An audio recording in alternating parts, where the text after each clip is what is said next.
एक हरिहर नाम के गांव में आस्था नाम की एक धनवान लड़की रहा करती थी। आस्था के पिताजी विजय एक बहुत बड़े बिजनेसमैन थे।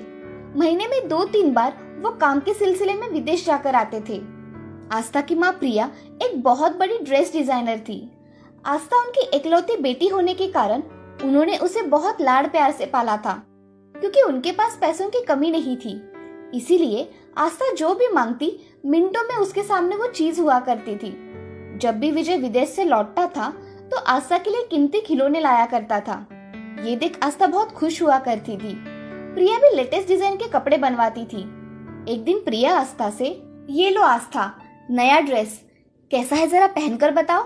मम्मी, ये ड्रेस तो बहुत ही अच्छा है, थैंक यू।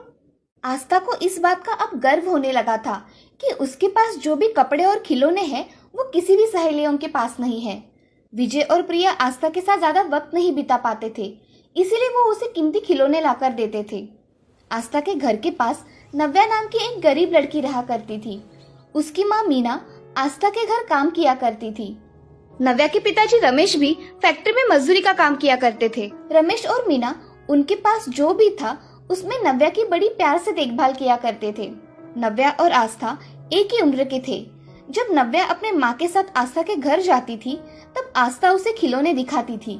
जानती हो, ये ड्रेस मेरी मम्मी ने मेरे लिए खास करके बनवाया है और ऐसा ड्रेस किसी के पास नहीं है। और ये खिलौना मेरे पापा ने इंग्लैंड से लाया हुआ है। तुम तो ऐसे खिलौनों के बारे में सपनों में भी नहीं सोच सकती। तुम्हारे ड्रेस तो देखो कैसे है। आस्था हमेशा नव्या को नीचा दिखाती थी और दूसरों का हमेशा मजाक उड़ाती थी। आस्था बहुत सारे ड्रेस 1-2 बार पहनती और डाल दिया करती थी। प्रिया उन ड्रेस को लेकर घर के काम वाली को दिया करती थी। नव्या अपने स्कूल के दोस्तों को हमेशा किसी न किसी तरह से मदद कर दिया करती थी। नव्या के स्कूल में सब उसके दोस्त थे और आस्था स्कूल में अपनी महंगी गाड़ियां और खिलौने बच्चों को दिखाने के लिए लेकर जाती थी। उसके खिलौने देख बच्चे उसे घेरा करते थे, मगर मन ही मन उसे कोसते रहते थे। एक दिन आस्था अपनी माँ प्रिया से, मम्मी, अगले हफ्ते मेरा बर्थडे है, आप मुझे क्या गिफ्ट देने वाले हो? अरे हाँ, मैं तो मेरा बच्ची का बर्थडे भूल ही गई थी। क्या चाहिए मेरी गुड़िया को? मम्मी, मुझे एक डॉल हाउस चाहिए जो कि बहुत बड़ा हो। ठीक है बेटा, मैं अभी ऑनलाइन ऑर्डर कर देती हूँ। Thank you mummy. ऐसा कहकर आस्था वहां से चली जाती है और तभी नव्या आस्था का एक बहुत ही शानदार ड्रेस पहनकर उसके माँ के साथ आती है। तभी आस्था नव्या से, अरे, तुम पर ये ड्रेस बहुत अच्छा लग रहा है। मुझे तो पता ही नहीं था कि मैंने फेंका हुआ ड्रेस इतना अच्छा होगा। ये मेरी माँ ने मुझे दिया है। ये तुम्हारा ड्रेस है? हाँ, ये मेरा ही ड्रेस है। वैसे तुम गरीबों पर अमीरों के कपड़े बहुत जचते हैं। जाने दो, मेरे पास बहुत सारे कपड़े हैं, तुम भी क्या याद रखोगी। ये लो मेरा और एक कीमती ड्रेस। ऐसा कहकर आस्था ने उसका एक नया ड्रेस नव्या को दिया। मुझे ये ड्रेस नहीं चाहिए, तुम ही रखो। ऐसा कहकर नव्या वहां से चली गई। तभी आस्था खुश होकर अपने पिताजी के पास गई और अपने पिताजी से, पिताजी, मेरा अगले हफ्ते बर्थडे है, आप भूल गए? अरे, मेरी गुड़िया का बर्थडे भला मैं कैसे भूल सकता हूँ। तुम्हारे जन्मदिन पर मैं तुम्हें बहुत बड़ा सरप्राइज देने वाला हूँ, तुम चिंता मत करो।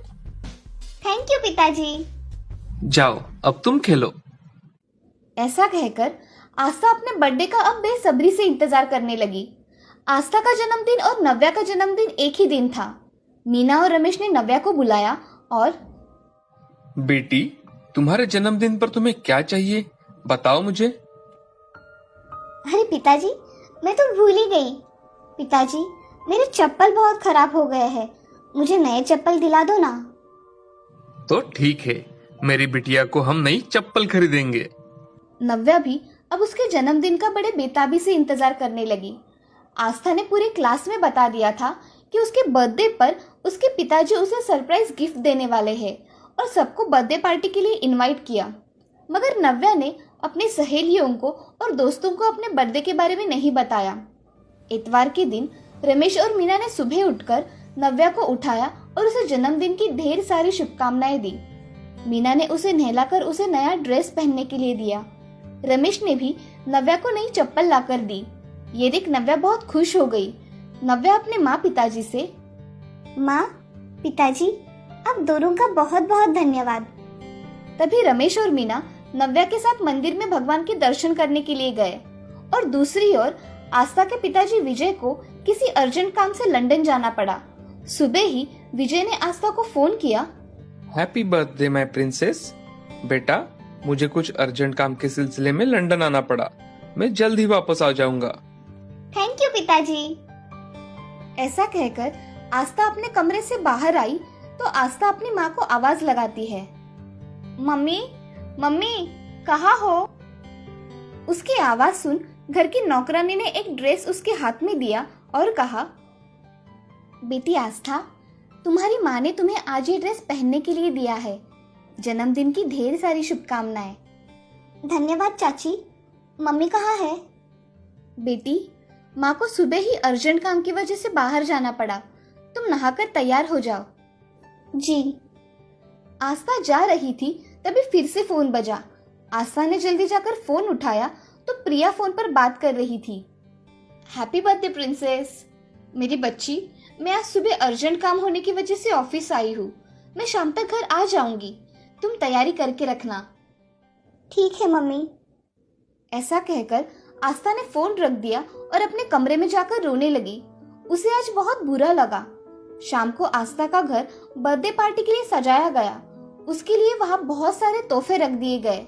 हॉल के बीचों बीच एक बहुत बड़ा केक रखा हुआ था। बच्चों को खाने के लिए अलग अलग तरह के पकवान, स्नैक्स, स्वीट तथा आइसक्रीम भी रखा हुआ था। तभी आस्था वहाँ नया ड्रेस पहनकर आई और उसके सारे दोस्तों ने उसको जन्मदिन की शुभकामनाएं दी। थोड़ी देर बाद आस्था अपने माँ का इंतजार करने लगी, मगर प्रिया जल्दी नहीं आई। आस्था के सारे दोस्त वेट करके थक गए। तभी एक दोस्त आस्था से, आस्था, तुम्हारी मम्मी को आने में बहुत देर हो जाएगी। हमें अभी हमारे घर जाना चाहिए। बाय। ठीक है, बाय। ऐसा कहकर सारे दोस्त वहाँ से चले जाते हैं। तभी प्रिया का आस्था को फोन आता है, बेटा, मुझे आने में थोड़ी और देर हो जाएगी। तुम तुम्हारे दोस्तों के साथ अपना जन्मदिन मना लेना, ठीक है?